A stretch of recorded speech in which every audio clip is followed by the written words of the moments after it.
Hi friends, आज हम लोग प्रशासन का एक बहुत ही महत्वपूर्ण सिद्धांत का नाम हमारे नियंत्रण का क्षेत्र, इसे अंग्रेजी में कहते हैं स्पान ऑफ कंट्रोल। इसके बारे में काफी डिटेल से चर्चा करेंगे। आप हमारे साथ बने रहिए ताकि आपको इसके बारे में जानकारी हो सके। तो नियंत्रण का क्षेत्र क्या है? संगठन के डिजाइन और कार्यकुशलता में एक बहुत ही महत्वपूर्ण अवधारणा होती है। और ये क्या करता है? यह एक उच्च अधिकारी की उस क्षमता को परिभाषित करता है कि वह कितने अधीनस्थों को प्रभावी ढंग से पर्यवेक्षित या फिर नियंत्रित कर सकता है। तो वो क्षमता हमारे नियंत्रण का क्षेत्र कहलाती है। यदि आपसे प्रॉपर परिभाषा पूछी जाए तो आपको क्या बताना है कि नियंत्रण के क्षेत्र का अर्थ किसी नियंत्रणकर्ता अधिकारी मतलब उच्च अधिकारी के ध्यान के उस क्षेत्र से है जिसके अंतर्गत वह अधीनस्थों को सफलतापूर्वक नियंत्रण कर सकता है।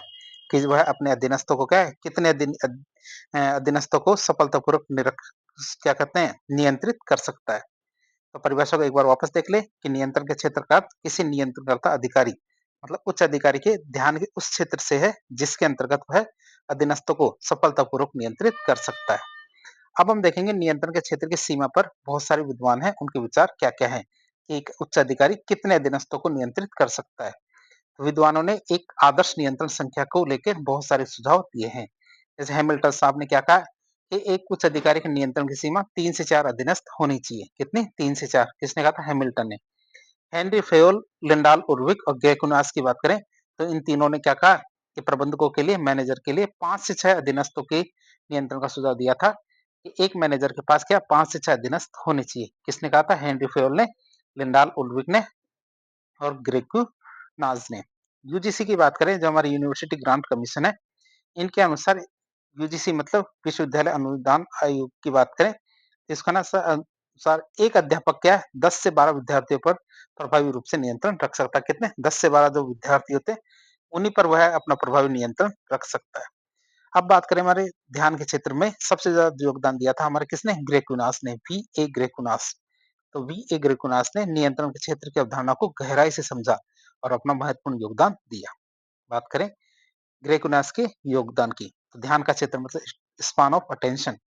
ग्रेकुनास के द्वारा 1933 में रिलेशनशिप इन ऑर्गेनाइजेशन नामक एक लेख लिखा गया था और इस लेख में नियंत्रण के क्षेत्र की अवधारणा को ध्यान का क्षेत्र के नाम से संबोधित किया था। किसके? नियंत्रण के क्षेत्र की जो अवधारणा थी इसको ध्यान का क्षेत्र नाम से संबोधित किया था। और उनका मानना था कि केवल संख्या ही नहीं बल्कि संबंधों की जटिलता भी संगठन के अंदर बहुत ज्यादा महत्वपूर्ण होती है। फिर उन्होंने संबंधों की जटिलता की बात करें तो उन्होंने कहा संबंधों पे ध्यान दो। मतलब ग्रेकुनास के अनुसार उच्च अधिकार का नियंत्रण केवल अधीनस्थों की संख्या तक नहीं बल्कि उन उसे अधीनस्थों के मध्य जो विकसित होने वाले संबंध और समूह है उस पर भी ध्यान देने की जरूरत पड़ती है। और ये संबंध क्या है, जितनी ज्यादा संख्या में बढ़ेंगे नियंत्रण करना उतना ही जटिल हो जाएगा। फिर संबंधों के 3 प्रकार की बात करें जो न्यूनतम होते हैं, बात करें तो उन्होंने अधीनस्थों के बीच में उत्पन्न होने वाले प्रमुख 3 प्रकार के संबंधों की पहचान की। जैसे एक तो था प्रत्यक्ष एकल संबंध जिसे हम एन से कहते हैं, सिंगल डायरेक्ट रिलेशन की बात करें तो ये हम देखते हैं कि जो एक उच्चस्थ होता है और अधीनस्थ होते हैं, अधीनस्थों के मध्य कितने प्रकार के संबंध स्थापित हो सकते हैं। एक संबंध होता है हमारा प्रत्यक्ष एकल संबंध जिसमें एक उच्च अधिकारी प्रत्येक अधीनस्थ के बीच में सीधा संबंध होता है। मतलब उच्च अधिकारी और सीधा जैसे ये अधिकारी और ये हमारे अधीनस्थ है, सीधा संबंध है जिसे एकल संबंध कहते हैं। जहाँ पे क्या अधीनस्थों की संख्या कितनी? एन मतलब एक ही है। फिर क्या था? प्रत्यक्ष समूह संबंध। तो यह क्या उच्च अधिकारी और अधीनस्थों के बीच में विभिन्न समूह के बीच में संबंध है। जैसे एक उच्च अधिकारी ये है, फिर अधीनस्थ की बात करें, एक अधीनस्थ ये है, एक अधीनस्थ ये है। ठीक है? तो प्रत्यक्ष समूह संबंध तो इसका इससे संबंध है। ठीक है? तो इसका सूत्र हमारा N bracket N minus one. तो ये सूत्र कई बार परीक्षा में पूछ लिए जाते हैं कि प्रत्यक्ष समूह संबंध का क्या सूत्र है। फिर आता है हमारा आड़े तिरछे संबंध, क्रॉस रिलेशन। मतलब इसका सूत्र है एन 2 की घात N minus one minus one. यह क्या करता है? अधीनस्थों के आपस में एक दूसरे के बीच में विकसित होने वाले जो जटिल संबंध है उनको दिखाता है। जैसे ये इससे संबंध रखता है, ये इससे रखता है, ठीक है, ये इससे रखेगा, तो इस तरह एक तरह का जटिल संबंध बन जाएगा जिसे हम कहते हैं आड़े तिरछे संबंध। इसका सूत्र हमारा एन 2 की घात N minus one minus one. फिर बात करें हमारे अधीनस्थ की तो अधीनस्थों के मध्य कुल संबंधों की संख्या ज्ञात करनी है। टोटल संबंधों की संख्या ज्ञात करनी हो तो उसका सूत्र क्या होगा? एन 2 की घात N minus one plus N minus one. ये सूत्र देखा हमने तो इस सूत्र से पता चलता है कि जब अधीनस्थों की संख्या अंकगणितीय रूप में बढ़ती है कि जैसे जैसे अधीनस्थों की संख्या गणित रूप में बढ़ती है, जैसे 1 2 3 4, इस तरह से बढ़ती है, तो कुल संबंधों की संख्या भी ज्यामितीय रूप से बढ़ती है। कैसे? जियोमेट्रिकली बढ़ती है, जैसे 1, 3, 7, 15 तो इस तरह से बढ़ती है, जिससे क्या नियंत्रण करना बहुत तेजी से जटिल हो जाता है, जैसे-जैसे संख्या बढ़ती है। और ये सिद्धांत किसने दिया था? ग्रेकुनास ने। बात करें हम नियंत्रण के क्षेत्र को प्रभावित करने वाले कारकों की, तो नियंत्रण का आदर्श क्षेत्र कई कारकों पर निर्भर करता है, जिसमें हमारे एक तो कार्य मतलब नेचर ऑफ वर्क की बात करें, तो यदि नियंत्रणकर्ता अधिकारी और अधीनस्थ का कार्य समान प्रकृति का है और नियंत्रणकर्ता अधिकारी है और एक अधीनस्थ दोनों का कार्य क्या है? समान प्रकृति का है, नियमित और दोहराव वाला है, तो नियंत्रण करना बहुत आसान होगा। नियंत्रण का क्षेत्र ज्यादा हो जाएगा, नियंत्रण करना आसान हो जाएगा। और यदि नियंत्रणकर्ता अधिकारी और अधीनस्थों का कार्य क्या भिन्न-भिन्न प्रकृति का है, साथ ही साथ जटिल और नवीन है, तो नियंत्रण का क्षेत्र कम होगा, मतलब कम से कम कर्मचारियों पे वो नियंत्रण रख पाएगा। फिर पर्सनैलिटी की बात करें, व्यक्तित्व की, तो यदि उच्च अधिकारी कुशल, बुद्धिमान, चुस्त और अनुभवी है, तो वह अधिक से अधिक अधीनस्थों को नियंत्रित कर सकता है, जिससे क्या नियंत्रण का क्षेत्र अधिक होगा। और यदि उच्च अधिकारी अकुशल है, अनुभवहीन है और साथ ही साथ अधीनस्थ कामचोर है, अकुशल है और असहयोगी है, तो नियंत्रण का क्षेत्र कम हो जाएगा।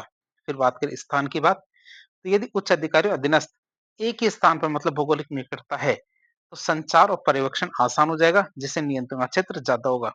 और यदि दोनों के मध्य भौगोलिक दूरी ज्यादा है, तो संचार और नियंत्रण कठिन हो जाएगा, जिससे हमारा नियंत्रण का क्षेत्र कम होगा। ये हमारे स्थान की बात है।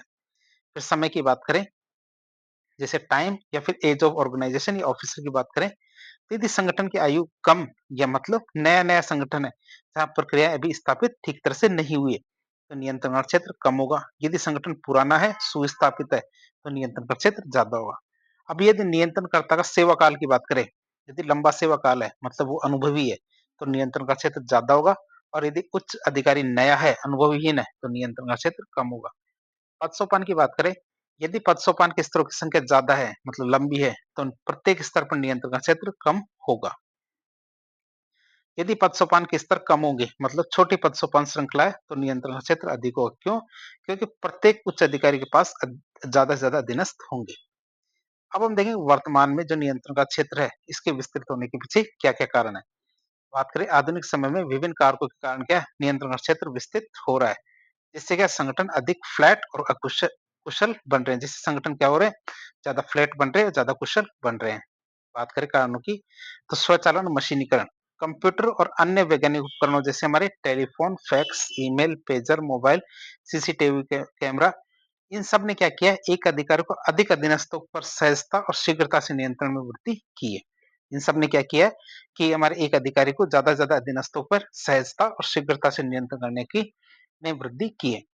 प्रौद्योगिकी दूरस्थ पर्यवेक्षण कुशल संचार को संभव बनाती है। जो हमारी टेक्नोलॉजी है, ये क्या करती है कि हम दूर-दूर जो हमारे कर्मचारी हैं या फिर दूसरे ऑफिस है, उनके साथ भी आप कुशल संचार कर सकते हो। फिर पद-सोपान के स्तरों की कमी की बात करें, तो वर्तमान में प्रशासनिक संगठनों में पद-सोपान के स्तरों की संख्या कम ही रखी जाती है, जिससे क्या प्रत्येक प्रबंधक के पास अधिक से अधिक अधीनस्थ होंगे। फिर तकनीकी और विशेषज्ञ संस्थानों का गठन की बात करें, तो विशिष्ट कार्यों के लिए तकनीकी और विशेषज्ञ संस्थानों का गठन किया जा रहा है, जिससे क्या लाइन अधिकारियों को इन विशिष्ट क्षेत्रों में कम प्रत्यक्ष पर्यवेक्षण की आवश्यकता होती है।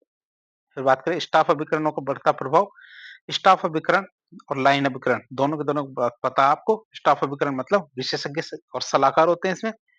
लाइन अभिकरण मतलब जो सीधे कार्य निष्पादित करने वाले होते हैं, इनको सलाह और सहायता प्रदान करते हैं। मतलब स्टाफ अभिकरण किसको सलाह देते हैं? लाइन अभिकरणों को, जिससे कि लाइन अधिकारियों के लिए अधिक अधीनस्थों को प्रबंधित करना आसान हो जाता है। अब दोनों के बारे में छोटी सी जानकारी ले लें, लाइन अभिकरण और स्टाफ अभिकरण की। ये क्या होते हैं? लाइन अभिकरण क्या होते हैं? तो सीधे निर्णय निर्माण और कार्य निष्पादन से संबंधित संस्थाएं होती है, जैसे हमारा पुलिस विभाग, स्वास्थ्य विभाग, ये सब इसके अंदर आते हैं। दूसरा होता है स्टाफ अभिकरण। स्टाफ अभिकरण की बात करें, तो निर्णय निर्माण में सहायता और परामर्श प्रदान करने वाली संस्थाएं होती है। कौन सी? स्टाफ अभिकरण या स्टाफ एजेंसीज, जिनमें हम गिनते हैं किसको? कार्मिक विभाग, प्रबंधन सलाहकार संस्थाएं, राज्य लोक सेवा आयोग, तो इनको गिनते हैं। तो इस प्रकार आज एक लेक्चर के जरिए हमने स्पान ऑफ कंट्रोल मतलब नियंत्रण के क्षेत्र के बारे में काफी डिटेल से जानने की कोशिश की। तो इस प्रकार के इन्फॉर्मेटिव वीडियो देखने के लिए हमारे चैनल से जुड़े। वीडियो पसंद आता तो वीडियो को लाइक करें, चैनल को सब्सक्राइब करें, अपने दोस्तों के साथ शेयर करें। धन्यवाद।